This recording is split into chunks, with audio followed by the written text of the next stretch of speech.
Welcome to the Success Sensei podcast for anyone interested in success, happiness, and balance. We'll teach you how to be a black belt at life. And now, your host, former professional fighter, multiple world champion, entrepreneur, and investor, Robert Devane. Bowing in. This is Robert Devane, the Success Sensei, helping you to win at life one kick and punch at a time. Episode 343, The Dreaded Drink. It's the Success Sensei podcast main event. The Dreaded Drink. Yes, this is an episode about alcohol. Drinking alcohol. I've avoided this subject for 342 episodes, even though I've a lot to say about it, and I think now is probably the time to document my thoughts, my words, my feelings about drink, about alcohol. One of the reasons why I have avoided the subject thus far is that it's impossible to deliver the message without it coming across as lecturing. No one likes to be lectured. Maybe some people need it, but the majority of the time, if I want to lose listeners, all I have to do is lecture. And since I started this podcast, I've always avoided lecturing. Advice, yeah, just surmising and talking about struggles and talking about solutions, but rarely do I lecture. And I think it's unavoidable with the subject of alcohol. It may come across. I'm going to do my best to make it not come across as a lecture, but apologies if it does. And if that's what you need, hopefully it works. It's good timing with this episode as well, because when you are listening to this, it's going to be the 1st of February, so you're out of January. I don't know if anyone gave dry January a go. My social media feeds are always full of people promoting sobriety during the month of January, which is a good thing. It's a good thing to have a detox, good thing to have a break from alcohol. I suppose I've got to let you know my stance earlier on, and that is don't drink at all. Have I ever really? I didn't give it up because I was an alcoholic. I didn't give it up because anything bad happened. I gave it up by accident.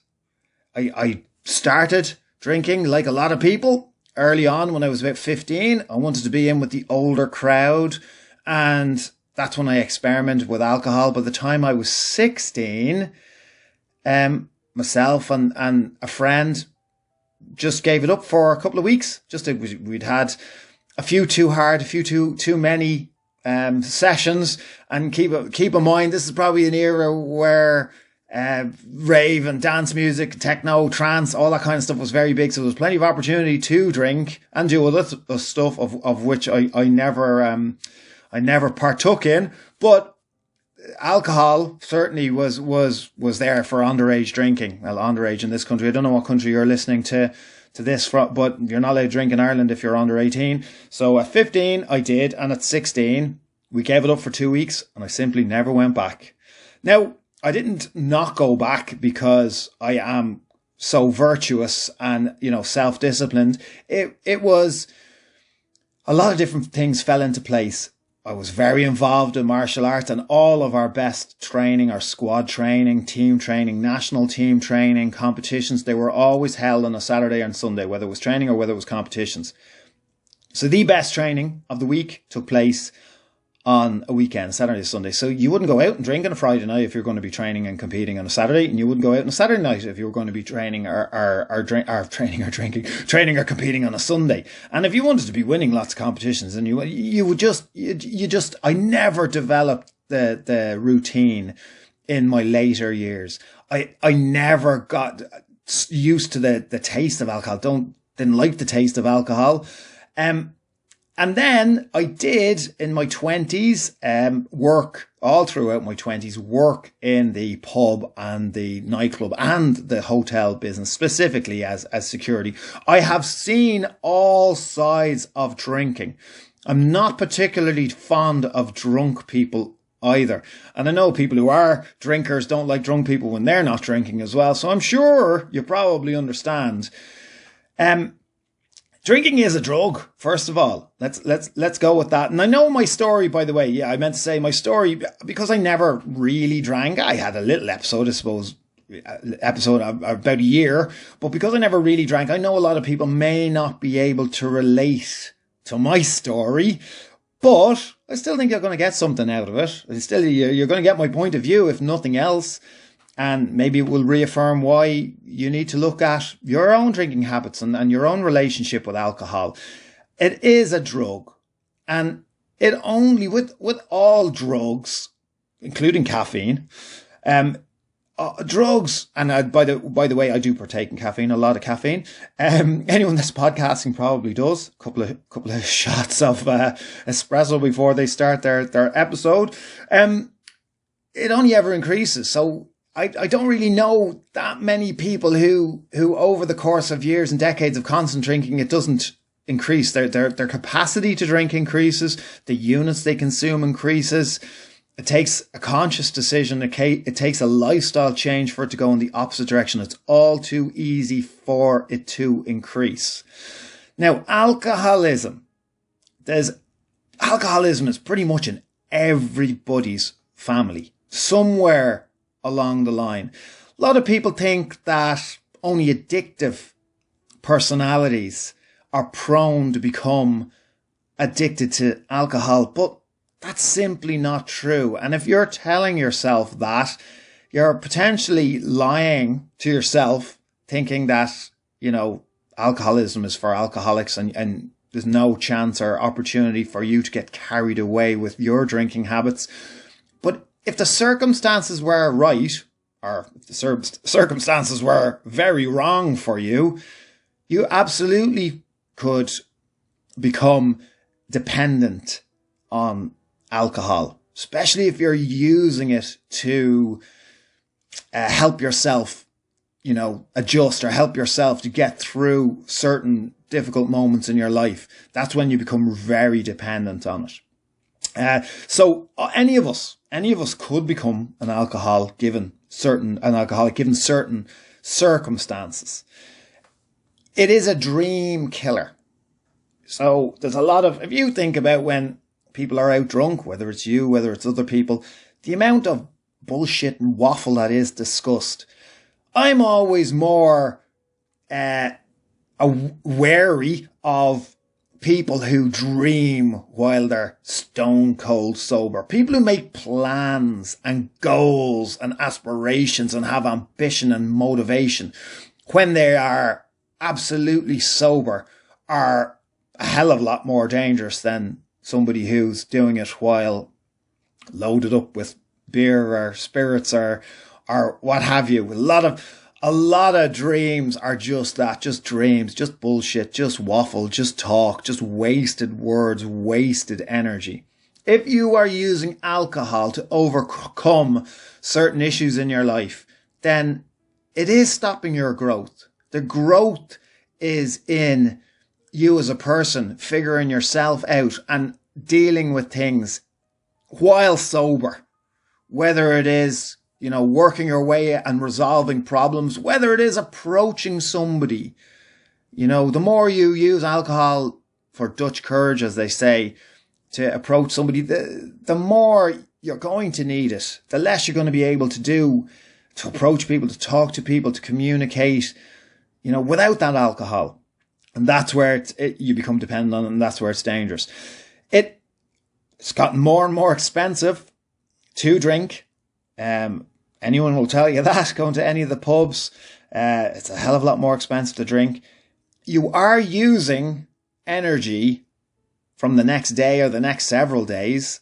Why, what goes up must come down. So why, if you are drinking on a Friday, Thursday, Friday, Saturday night, whatever, or all of those nights, and then you've got your hangover on the Sunday or else the Monday, and then you get over your hangover, and say midweek, it's unexplainable why you feel so down. You've no reason to feel down, but you feel down.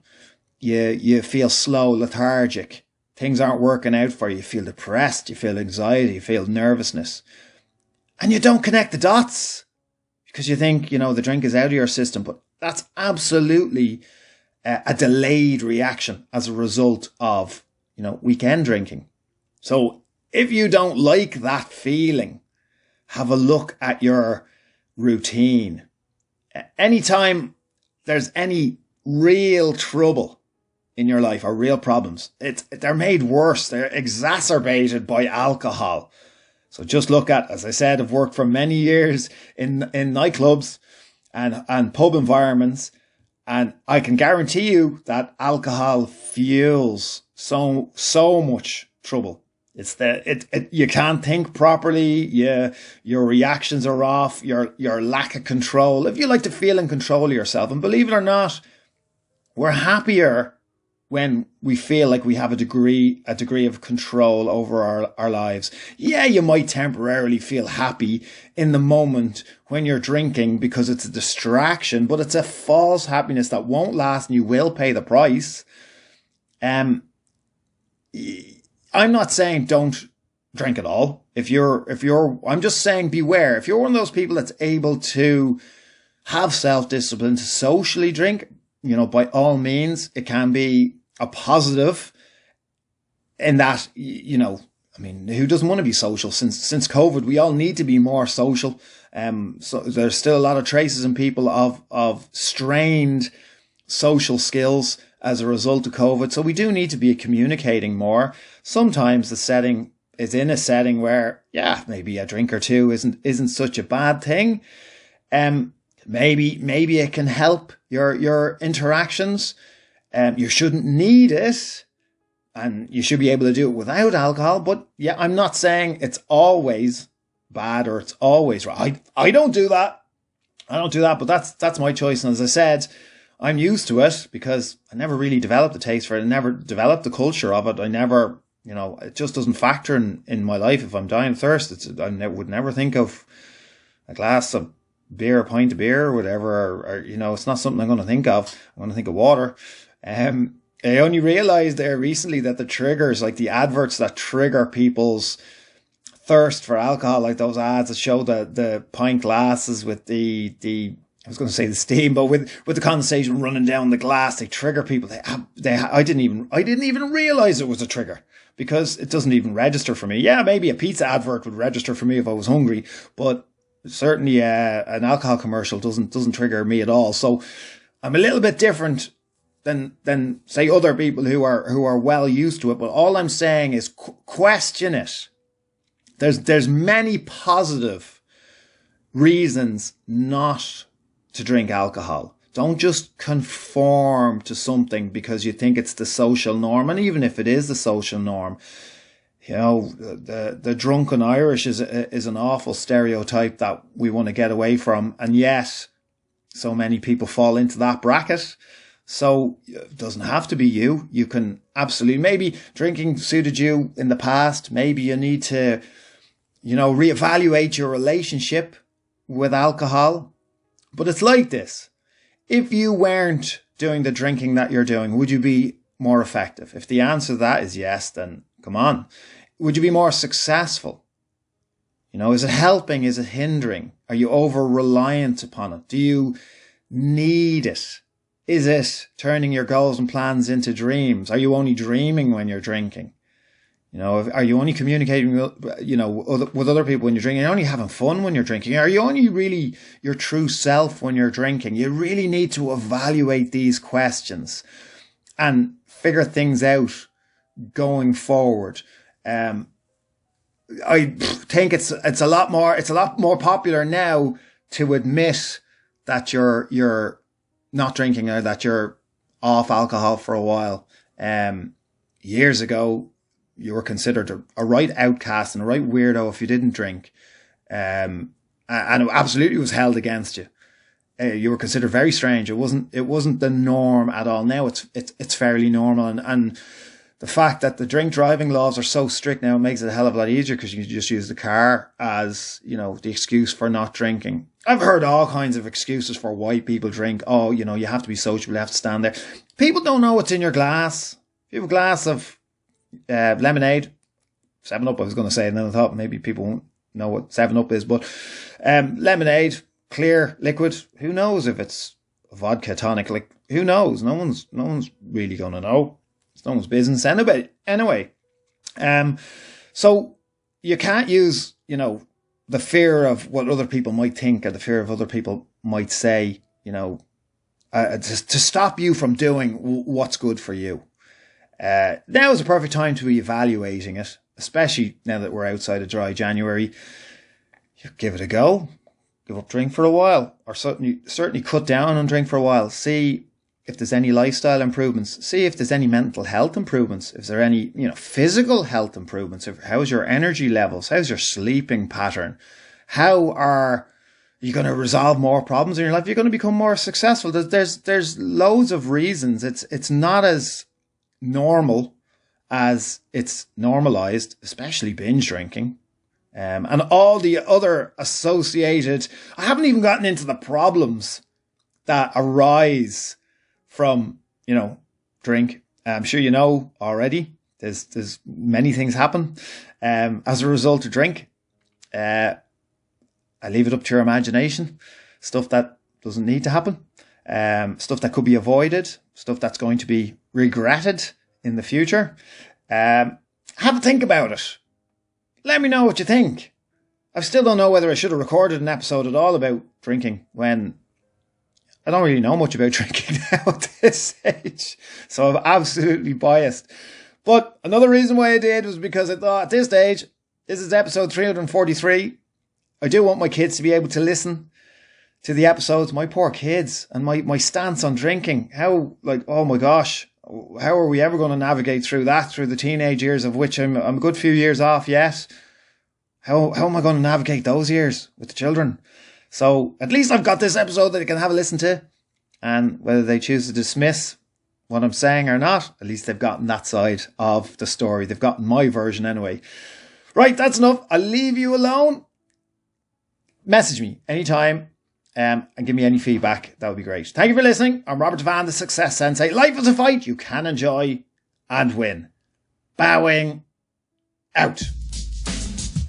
This has been the Success Sensei, fighting the winning fight. So add us, subscribe, like, and comment. Keep those hands up and keep moving forward.